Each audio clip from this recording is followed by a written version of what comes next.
Hi everyone, this example is definitely going back over some things we've already done. We're just doing it with a little bit messier, definitely piecewise function. So we're just revisiting some of our earlier function notation stuff and continuing to practice. Our first question here is, are we looking at a function?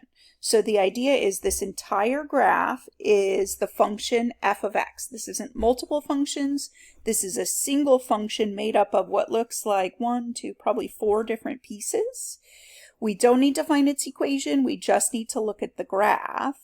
And when we're looking at a graph, the way we decide if something is a function is by asking ourselves if there are any x values that have more than one associated y value. We get away from the problem of not having a y value just by saying those x's aren't in the domain. So for example, x equals 3, there is no y value, but we would just say 3 is not in the domain of the function. As I look at this graph, I want to visualize a vertical line because that isolates my x value, and I don't see anywhere where my vertical line is going to hit the graph more than once. There is one spot to look really closely at, and that's x equals 7. I do hit the closed circle and the open circle, but remember, an open circle is there exactly for that reason, to say there isn't a point here. So I'm still only hitting the top point. The bottom is a hole. So the answer is yes, it is a function. We are then supposed to evaluate the function. So find f of 0, f of 7, f of 2. F of 0, that's saying x equals 0, and if we run up, we hit the graph at a y value of 2. So f of 0 is 2. F of 7, we head to an x value of 7. Again, this is the questionable one. There's a point below and a point above, but it's not actually a point below, it's a hole. So we will choose the point above, and that point has a y value of 5. So our function pairs the x value of 7 with the y value of 5. F of 2. Okay, so we run up and we run into an open circle. I don't see anything else, so that's really the only thing I have to even partly consider, but there is no y value there. So what I'm seeing is that when x equals 2, I don't have a y value at all. So I would say undefined, or for my open math purposes, it will want does not exist, and I shouldn't say equals there. You can't equal does not exist. It just doesn't exist.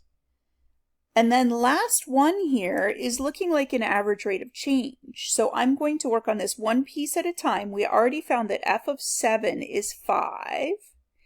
F of 5 is 1. My y value is 1. So we're doing 5 minus 1 over 2, which is 4 over 2, which is just 2.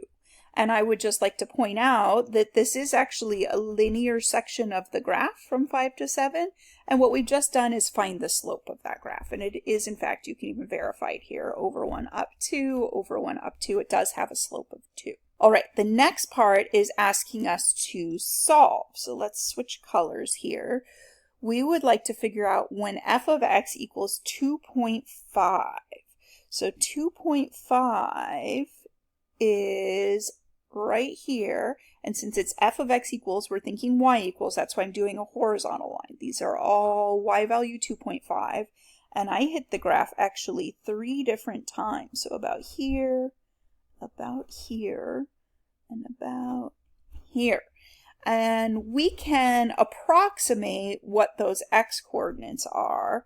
This one looks like it's just before 0.5, so I'm going to say if x is around 0.4.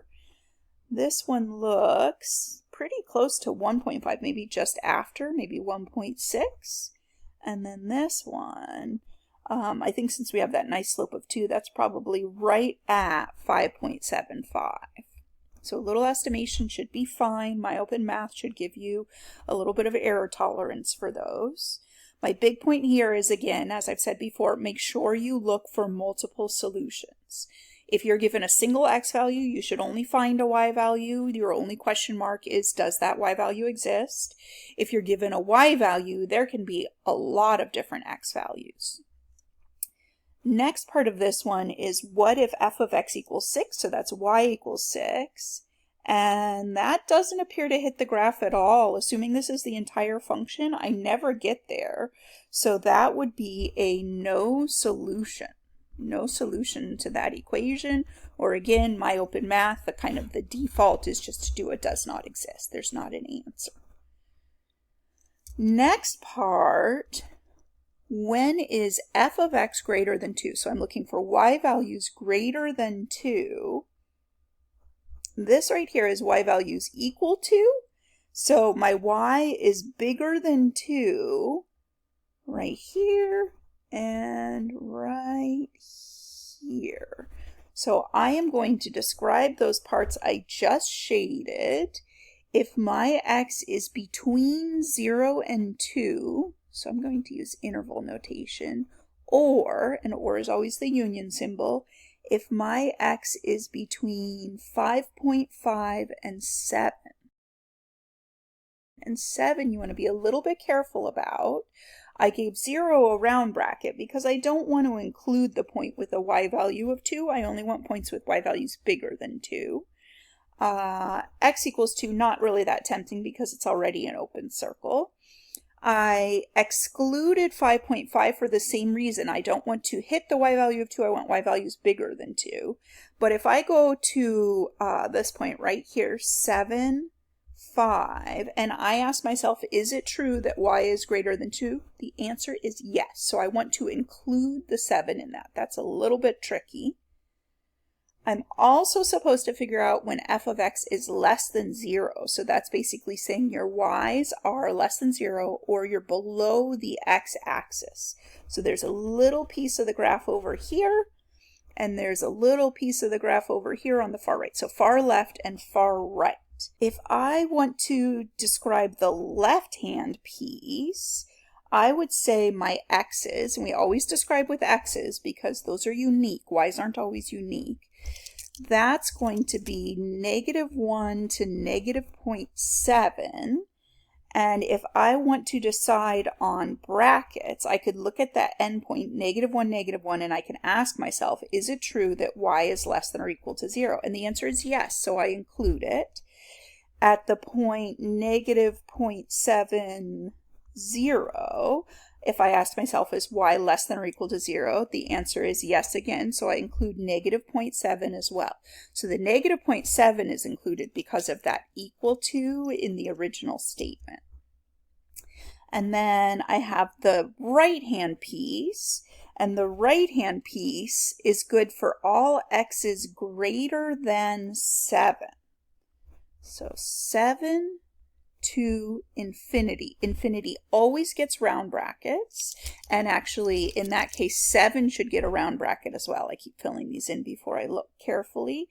7 in this case gets a round bracket because it's not actually a point on the graph, right? It's excluded, so that is an open circle. I can't include it.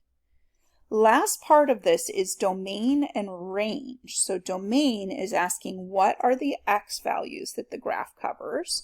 So I'm seeing -1 all the way over to 2. I don't want to include the 2. So starting at -1, that was a closed circle, so I include it. Stopping at 2.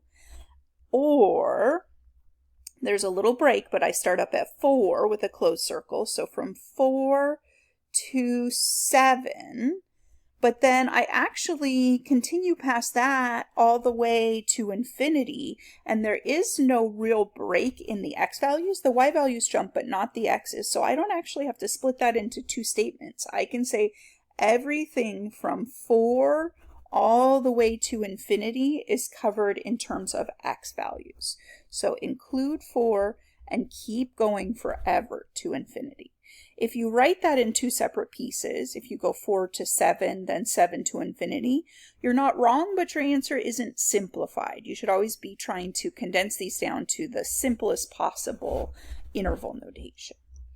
Range is the same question, but now I'm thinking y values. So if I look at the far right side of the graph, I can see that my y's go down forever. So I'm coming from -infinity, and then as I work my way up, let's see if I have any breaks. So -infinity, I get to -1, and I'm thinking I have a break, but if I look, my graph actually picks right back up without skipping any y values. and makes it all the way up to y equals 3. So then I'm thinking maybe I need to break it at 3, but there's actually still y values happening. I don't actually run out of y values until I get all the way up to 7. So I go from negative infinity to 7. I've scribbled on this a lot, but that was a closed circle, so I'm going to close that off. And then there's nothing above that, so that is my entire range for this function. So again, something we've already worked on, but it gets a little trickier the more pieces that you have and the weirder your function is. Thanks for watching.